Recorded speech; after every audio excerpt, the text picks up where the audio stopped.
It's the Martin and Lewis Show.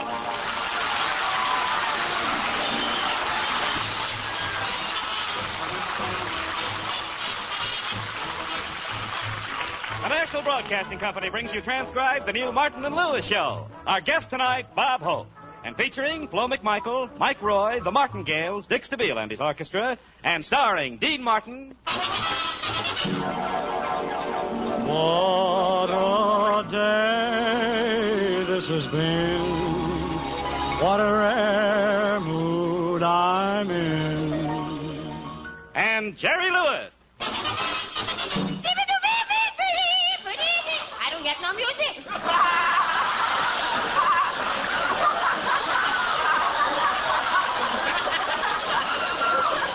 Jerry, I'm the singer on the show, and you're the comedian. Remember that? And so stay in your place, will you? What do you want to stop pushing me around for? The show is all even started, and already you're trying to be the big man. Go ahead, kick me. Step on me. Wipe your feet on me. You're always poking fun at me. Oh, Jerry, stop. I don't poke any fun at you. Think of all the times I've defended you. You defended me. Of course, many times. You're so ungrateful. Ungrateful? What did you ever do for me? Give me a for instance. I'll gratitude you.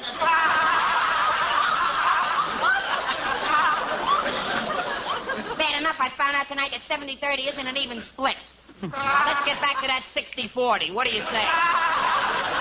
Okay, sure, Jerry. Whatever you say, pal. If you want 60-40, you get it. Now, is it all right if I go ahead and sing a song? You don't mind to give me the 60-40? No, it's all Just right. like this, you said, and It's easy. Not even a word. Oh. Go ahead, sing 3-4 notes.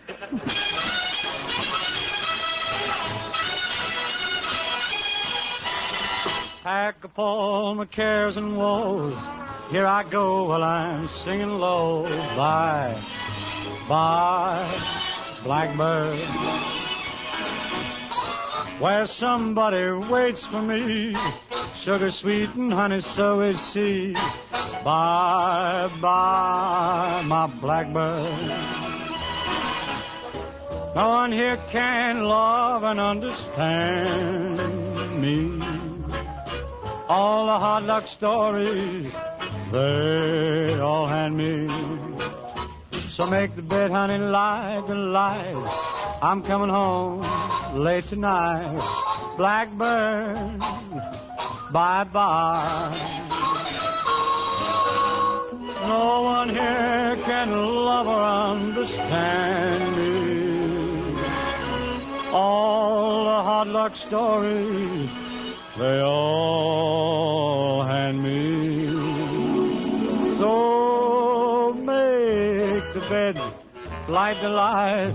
I'm coming home late tonight. Blackbird, bye-bye.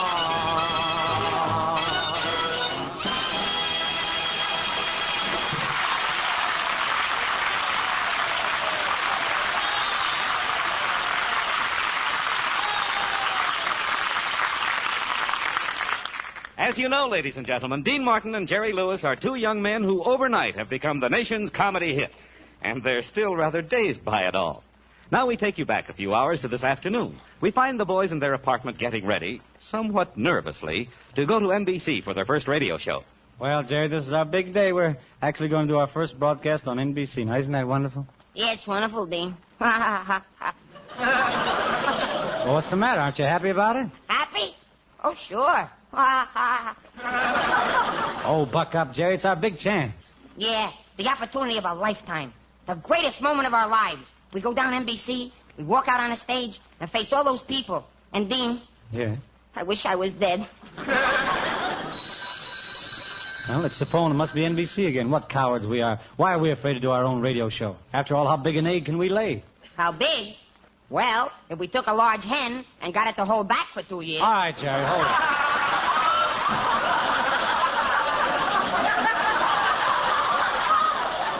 We've been acting like two frightened mice all day. We've got an ironclad contract to do the show. We've got to talk to NBC sometime.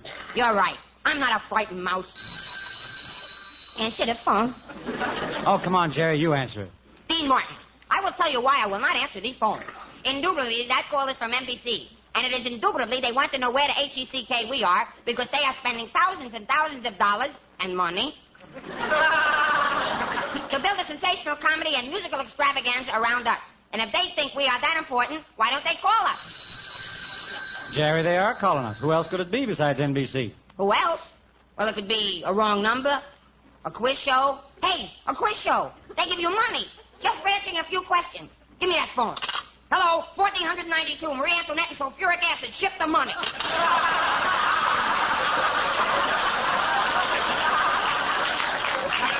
Jerry, we got to get down to NBC right away. Let's go. Dean. Yeah? I'm scared. Look, we've done all right so far. We shouldn't be afraid. We did all right in nightclubs, didn't we? Yeah, but those people pay $10 cover charge, so they had to like us. But at a radio show, the audience gets in for free, and at those prices, they can afford to hate us. But, Jerry, this is what we've dreamed about. All the things we fought for. Who knows? This could make us famous. Yeah, famous. We could even become important actors. Yeah, important acting. Our names in lights, celebrities, stars in pictures. Yeah, names in lights, celebrities, stars in pictures. I can see it all. Big hits in nightclubs. We're famous. Everybody wants us. Hal Wallace signs us for Paramount Pictures. NBC signs us for a radio show. We flop. Nobody wants us. Hal Wallace won't speak to us. Paramount hates us. We spend our savings. We can't get work. We're tramping the streets starving. We stop and press our noses against the bakery window. And, Dean, What? I'm hungry. All right, Jerry, snap out of it. We got to get dressed and go. Well, I'm almost ready, Dean, but gee, I start to shake all over when I think of tonight being on the same show with Bob Hope. Gee, he's a big star, Dean, and well... Ah, don't worry. We'll get through it somehow. And by the way, Jerry, when you meet Bob Hope, don't make any cracks about his nose. No cracks about his nose? No, just shake hands with it and let it go at that.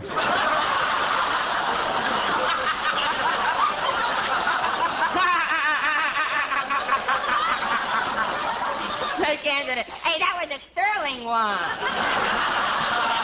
Look, Dean, you're the singer and I'm the comedian, right? That's right. You're supposed to sing and I'm supposed to tell the jokes and get the laughs. And yet you just told a joke and got a big laugh. Don't do it no more.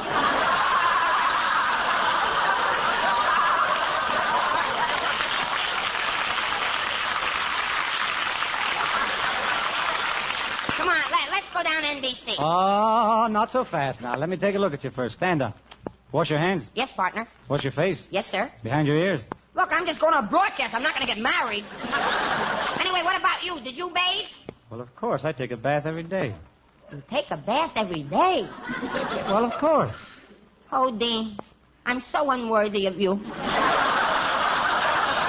Ah, come on. Let's get out of this apartment. Who is it? It's the maid. I have to come in and clean the apartment. Okay, come on in. Well, we're just leaving anyway. Oh, my goodness, just look at the condition of this room. Well, what's the matter with it? It's clean. Well, then that's a break for you. You have no work to do. I don't have any work to do. That's fine. I'm the maid, and I'm supposed to clean the apartments every day. And if your apartment isn't dirty, then I don't have to clean it. And if I don't have to clean your apartment, I won't have anything to do for a half hour.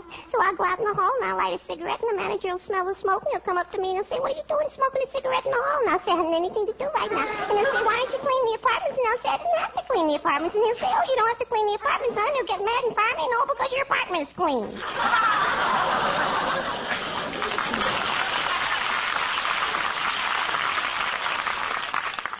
It's people like you who cause unemployment. Miss, there's one thing I don't understand. What's that? Are you for real? Ah, miss, we're not trying to get you fired. Do the best you can. We have to leave, so come on, Jerry, let's go. Okay. Oh, my goodness. Now what? There's a discrepancy in the bathroom. A what? One of you has to get married. The towels say his and hers, and you're a his and his. Well, okay. Look, just put in 2 hises, and that'll fix it. Oh, it's not as simple as that. If I give you another his, then I'll have an extra hers. And at the end of the week, I'll have 148 hises and 149 herses. And the manager won't know why there's more herses than hises because we don't know how many hises there are in the building anyway. Okay, take all the towels out, all of them. From now on, we'll dry on newspapers. My people. We ain't odd. We're entertainers. We're Martin and Lewis, and we got a radio show to do in a few minutes. Oh, you're on the radio. What do you do? Well, one of us is a singer. And the other guy's the funniest comedian you ever heard. Tells big jokes, kills the peoples, gets big laughs, and he screams and people laugh, and he's so funny. Which is which? All right, come on, Jerry. Let's go to NBC.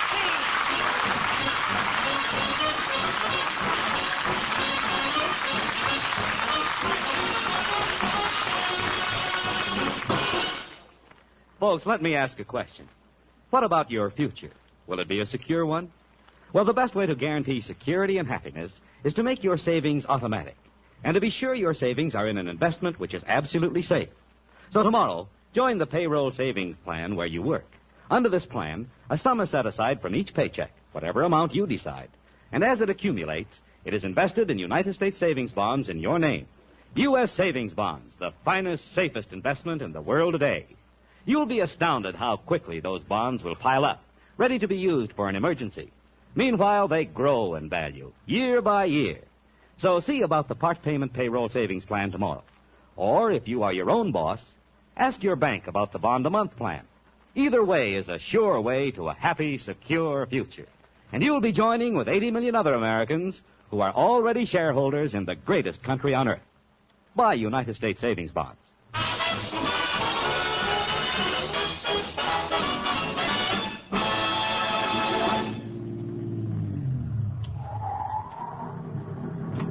Well, this is NBC, Jerry. I'll park the car and you go on ahead. I'll wait for you, Dean. Oh, what are you afraid of? Buck up, Jerry. I never saw anyone so timid as you are. I can't help it, Dean. I'm so worried I got butterflies in my stomach. Now, take an aspirin. The butterflies will go away. I took an aspirin. They're playing ping pong with it. Go ahead, Jerry. I'll meet you in front of the studio. Bye. Bye.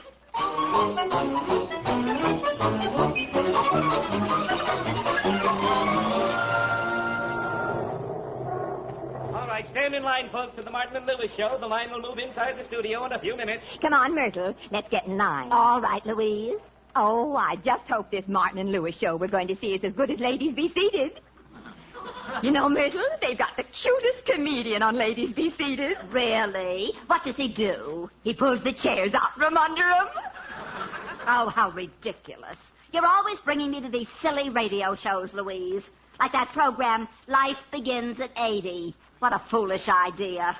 Well, what's wrong with it? Louise, if I thought life began at 80, I'd have committed suicide 65 years ago. Pardon me, ladies. Can you tell me how to get into the Martin and Lewis show? We're going in, young man. Get in line behind us. We always come to see these new comedians the very first week. Oh, swell. Yes, we have to. They usually don't last for a second week. They don't, huh? Well, you don't know Martin and Lewis. They're the best comedians in the whole world. And I say that for two very important reasons. Bread and butter. Oh, I'm so anxious to see Dean Martin. You know, Myrtle, that Dean Martin's the whole show as far as I'm concerned. He really has talent. Now, wait a minute, lady. It takes two to make a team. Martin and Lewis. That's the team. They got to stick together. That's the way it is with any team. Where would Fibber be without Molly? Where would Kaiser be without Fraser? And where would Drew Pearson be without President Doesn't quite fit, does it? Hey, Jerry, I parked the car. Let's go inside. What are you standing in this line for? Oh, it's Dean Martin! Hello, girls. Mr. Martin, don't tell us that this odd-looking young man is your partner. That's right. He's my partner, Jerry Lewis. You see, Myrtle, I told you that Dean Martin was the whole show. Oh, now, just a minute, ladies. Jerry isn't so bad. In fact, he's a very nice guy. He's a wonderful guy. Why, Jerry's the important half of our act. He's the talent. He's the one who gets all the laughs. He's the one the critics rave about. He's the one the people love. Ooh, what a hand.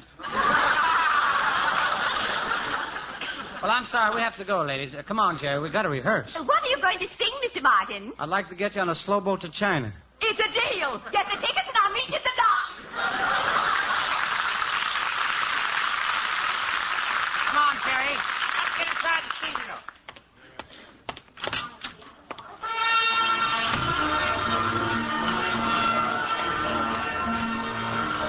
Here's Mr. Martin, now step right up to the microphone. Mr. Martin, we're ready for your song. Yeah, you sing, Dean, and I'll lead the band. Lead the band, Jerry. Do you know anything about leading a band? Do I know anything about leading a band? I just suggested leading the band, and you have the nerve to ask me if I know anything about it. What do you? Well, no. But don't worry about me. You take care of the singing, and I'll take care of the conducting. You'll take care of the what?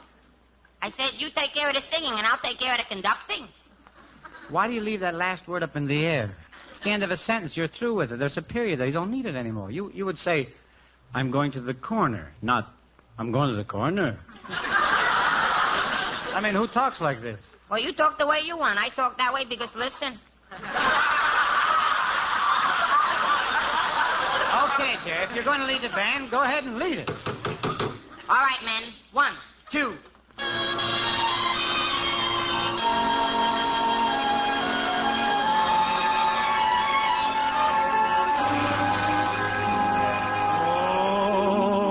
Daddy made up this lullaby just to sing it to you.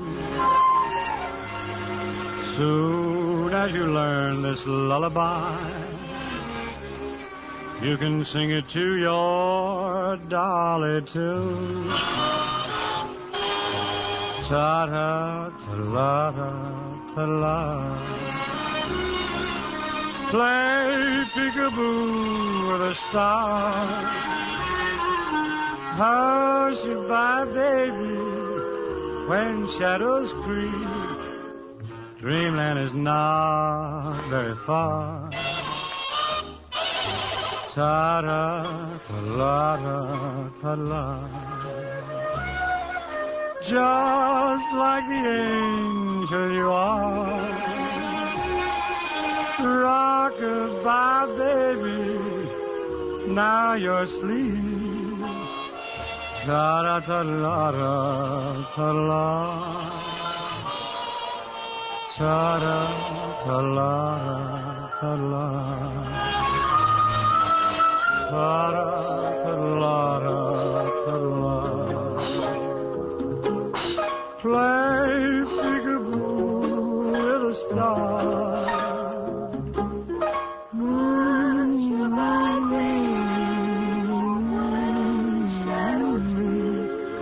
Dreamland is not very far. Ta-da-ta-la-da-ta-la.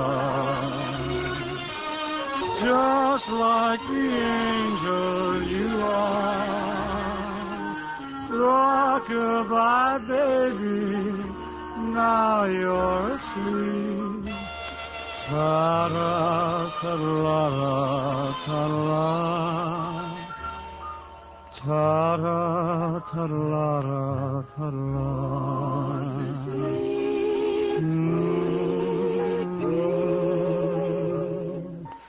Go to sleep.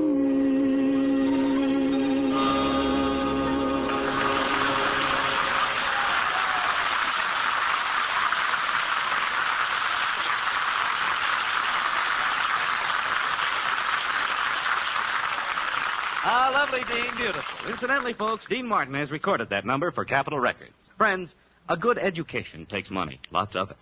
And certainly you'll want your boy or girl to have every educational advantage when he starts out on his own, won't you?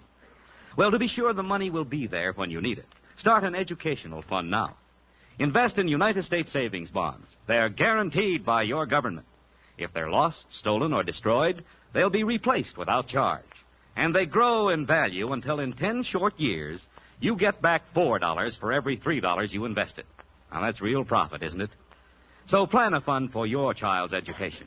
Join the payroll savings plan where you work, or if you are self-employed, the bond-a-month plan where you bank. A steady investment in savings bonds now will ensure your child's college training in the future. Buy United States savings bonds.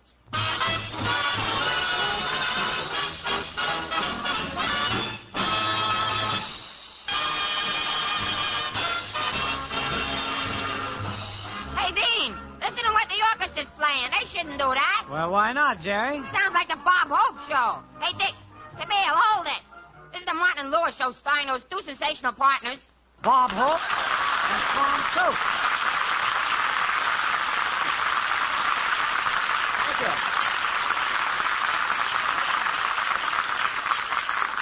Yes, sir, those two sensational partners. Bob Hope and Swan Soap, the famous floater and the famous sinker. Ladies and gentlemen, I'm here tonight to perform a very pleasant task. As you must know by now, Dean Martin and Jerry Lewis are two young and very talented fellas whom NBC has adopted. I'm sure they'll bring you many hours of top entertainment, and I'm sincerely honored to be here and welcome to the network the handsome, talented, gorgeous voice, Dean Martin. Well, thanks, Bob, for all the wonderful compliments. And his partner, Jerry Lewis. Thanks, Bob. Now, thanks, Bob, for, I don't get no compliments. Jerry, is that any way to talk to Bob after he comes all the way down here to wish us luck? I think it's very swell of him. Oh, it's nothing. I didn't have anything else to do this evening. It's the maid's night off.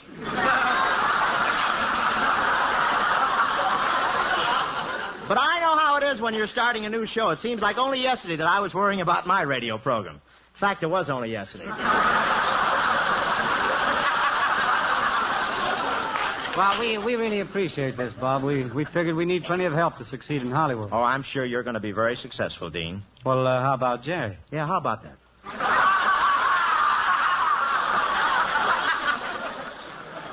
Oh, come on, Mr. Hope. Stop making with the jokes like that. You promised you'd make us seem funny. Well, don't worry about it, Jerry. No comedian's ever going to top that top of yours. Tell me, who does your hair? Are you Bangy? Nobody does it. I just get out of bed, and if I can't see anything, I know my hair is combed. Well, Jerry can't help the way his hair looks, Bob. You see, when his parents found him on the doorstep, they threw him away and raised the Fuller brush sample. Well, that's hair, huh? He looks like the boy with a green Brillo. What's the matter with my hair? It's hair, ain't it? Are you asking or telling? I'm wondering. Well, there's nothing wrong with it, and it's just that you look like you're standing with your back to a high wind. It just grows that way, and I'm not standing with my back to any high wind. On the contrary.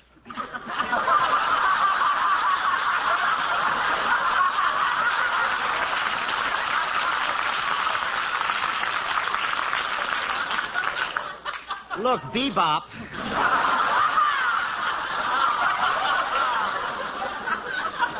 Were you born, or did your mother miss a question on truth or consequences? Listen, what's wrong with it if I happen to like my hair rather short? Rather short. What does the barber use, scissors or sandpaper? Oh, the barber uses scissors, but he works from the inside. And he sings, too, you know. Can I go now? Yeah, anytime. That's all we can get with that. Go, it's all right. Well, it just so happens I have to keep my hair short, Mr. Hope. Every time I let it get any longer than this, my knees buckle. It didn't pay.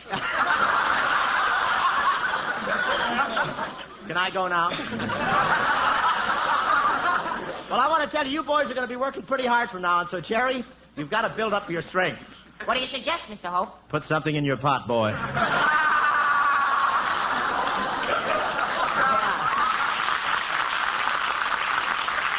Oh, Jerry will fill out when he gets a little older, Bob. You know, he's not as old as some comedians.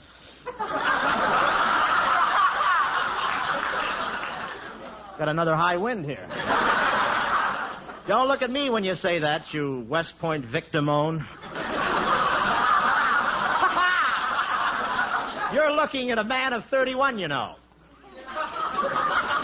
No laugh? 31. 31.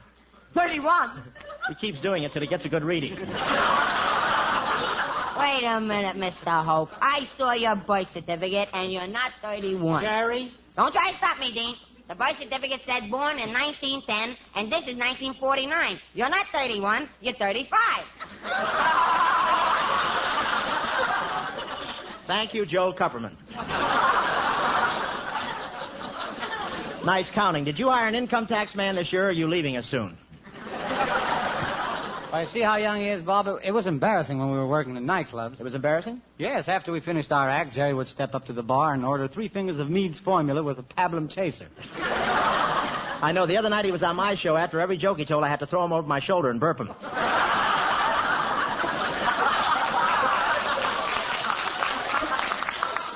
Now listen, you two. It's all right for you to stand there and vituperate my adolescence.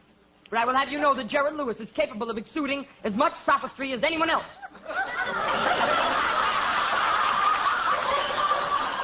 Jerry, Yes? your safety pin is unfastened again.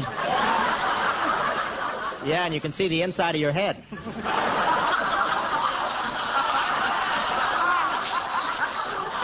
fellas are just jealous because when I go over to Paramount, Jane Russell holds me on her knee.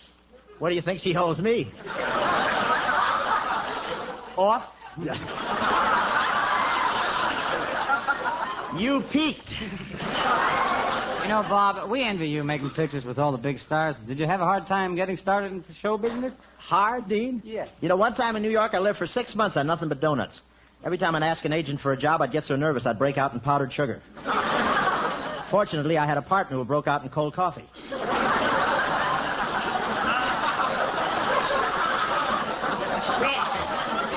Really, Bob, we'll always remember one thing, though. You were so wonderful to us when we first came to Paramount, when we were poor and hungry, while we couldn't even afford to split one of those 50-cent box lunches. Oh, it was nothing.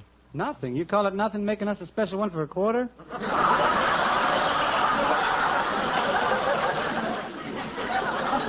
Well, I came out all right. I just used less Swan soap in the salad. Hey, you boys are making a movie now. How do you like acting, Jerry? Oh, it's great, Bob. What scenes I have, what lines I deliver, what emotion I portray. Why, one scene I say, saying...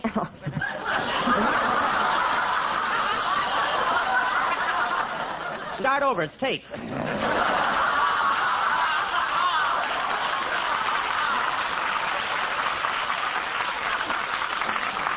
Crosby starts 10 times a night. Go ahead.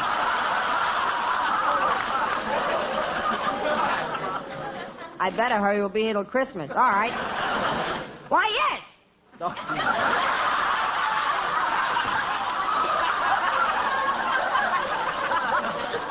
Now, really, in one scene, I say to the girl, Bob, I say, The world may think of me as a nobody, but Gwendolyn, in your arms, I'm a bird soaring up in the blue. I'm a flower pushing up my head through the soil. I'm a moth floating helplessly into your burning flame. Boy, that's emoting, isn't it? How do you like that, Bob? Hello, Mort.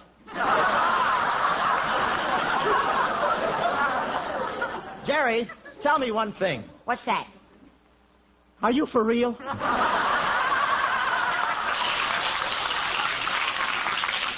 And now you just wait a minute, Mr. Hope. That's my line. I don't care if you are Bob Hope. No comedian's supposed to steal another comedian's lines.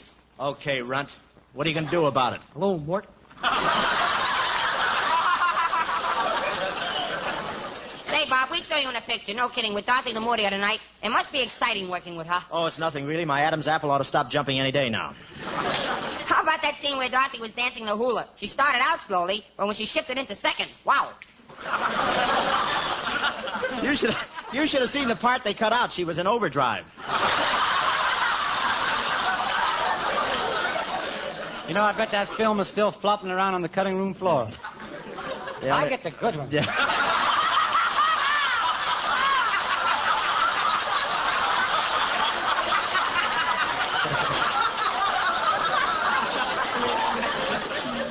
I had one that I thought was pretty good, but you ruined it right now. Would you mind trying your line once again? All right. You know, I bet the film is still flopping around on the cutting room floor. Yeah, only last week they finally beat it to death with a stick. Thank you very much. Say, by the way, fellas, I'm throwing a little reception for you guys tonight after your show. Oh, a reception for us? You hear that, Jerry? Yeah, can you get some girls, or is this too sudden? We'll be... Oh, step all of it. It's nothing at all. just that a little bit. Yeah, what? Would you mind... You're not exactly Saratan to me, you know.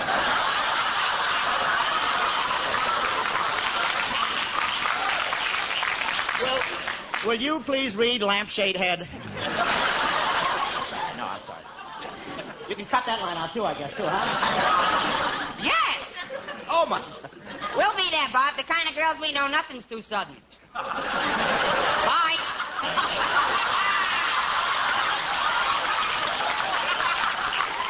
Wait, I'll get my hat and go with you. And another thing, fellas, it's going to be a formal party. It's formal? Yeah, bring your own pool cue. It's really going to be a swell affair. Sounds good, Bob. Are you going to have champagne? I get a straight line to get anyway. Funny how those strange words came out all right, you know? I don't want you guys to get upset, but I don't like how well you're working together.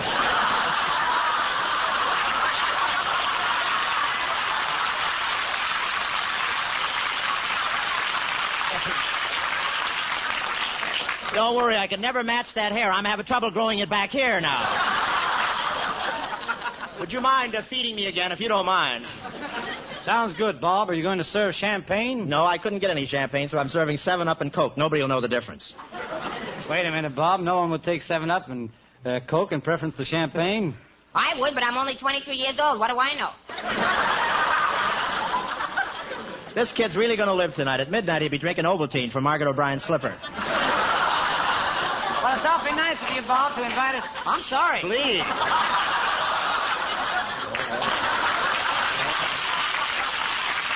Well, I hope you folks are enjoying our career.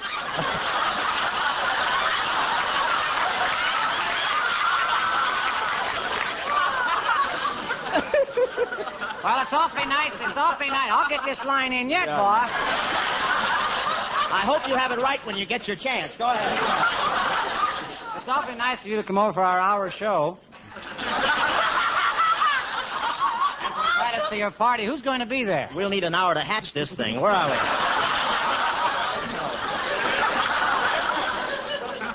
You've got me confused. You've read every line on this page.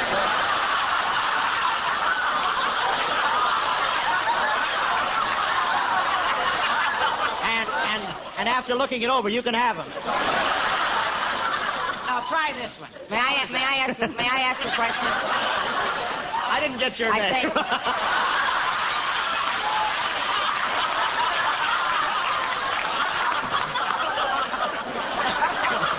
Why not? Why not? I'm helping to kill you, too. You might as well. Step in, Jerry. Step in and Jerry Colonna. Listen, I just wanted to tell you, fellas, that the man in the control room is laughing, but he's burning. We're very lucky if he's still with us, isn't he? He must be nailed down. Go ahead. Yes, Bob. Who is going to be at the party? Yes, is that it?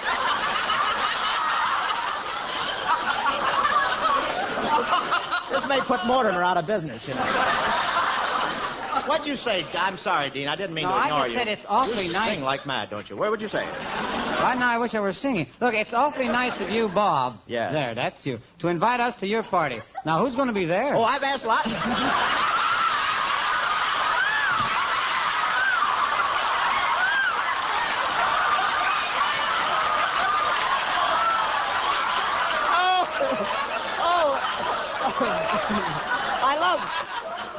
I love those lines where they go upstairs for the last row. So long, goodbye.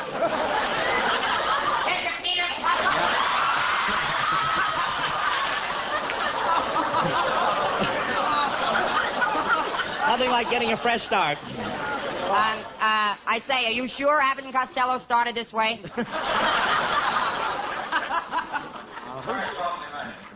Oh, hello there. We're doing a quartet now. Bob, He's still talking, isn't that a doll? who's going to be there? At the party.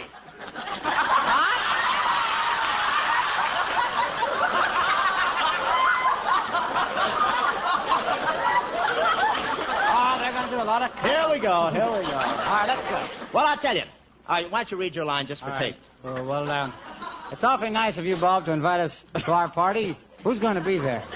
Oh, I've asked lots of important people. The only thing is, does Jerry know how to act at a party? Do I know how to act at a party? Why, one time in the back room of a barber shop... Jerry!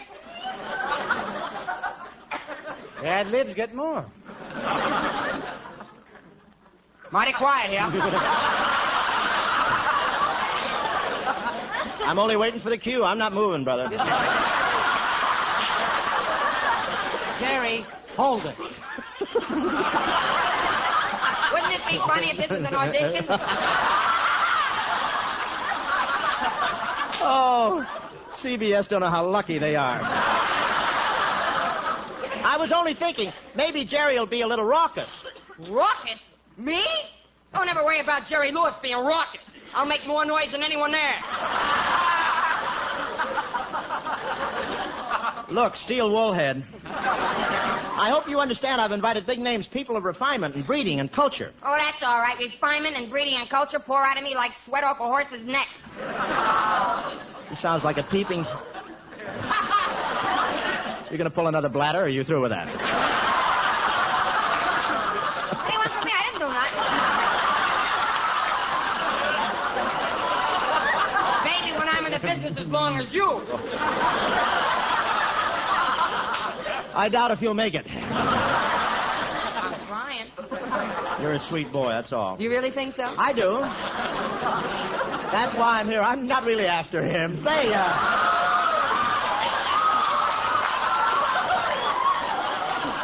Where are we? Where'd we stop? You know... I don't know whether I should go after this line or not. You know, he sounds like a peeping Tom who got his peep caught in a small keyhole. That's what I said. It's going to be quite a party. I asked Cary Grant, Randy Scott, Barbara Hutton. Barbara Hutton, the heiress? Will she be there?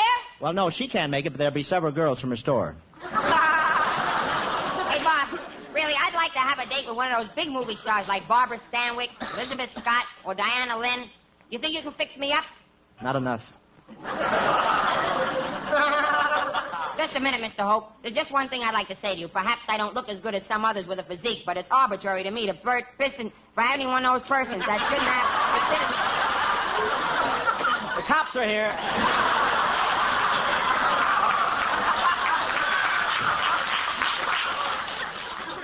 Well, it was fun, radio, wasn't it? Those nightclubs are still going, boy.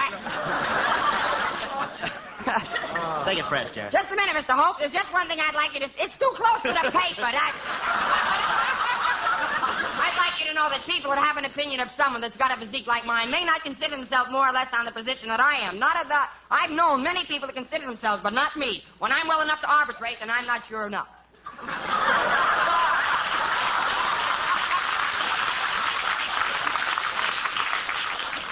Would you mind repeating that? Yeah. Say, never mind. I've got to go now. See you at the party tonight. Well, okay, all kidding aside, it was nice of you, Bob, to come down and help us get started. We really appreciate it. While we're talking this way, Bob, there's something Dean and I have been wanting to say to you for a long time. What's that, Jerry?